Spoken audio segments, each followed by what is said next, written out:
So, good day po sa lahat. So, ito po si Angelo, ang operator ng Ink Giant 60cm DTF printer dito sa Uyo. As of September 23, so, lagi po ito nagamit. So, nandito po yung head area ko po. So, palagi po nating panatiling malinis yung area na to.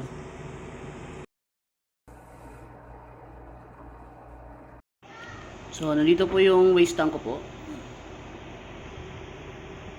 Yung AVR, saka po yung ground. So, yung ink level ko naman po ay normal lang. So, after natin mo yung printer, so magki-cleaning po tayo. So, ang gamit ko po na mode sa cleaning ay medium. So, after natin mag-cleaning, magna-nozzle check po tayo.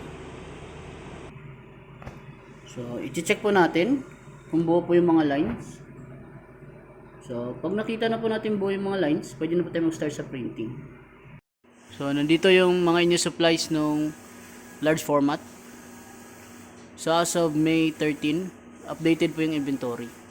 Tanong tayo sa mga na-consume. So, last week, consume po ako ng 2 bote ng white ink, isang 60cm DTF film, at 2 packs ng white powder. So, dako naman tayo sa output. So, last week nakapag-run po ako ng 90 meters.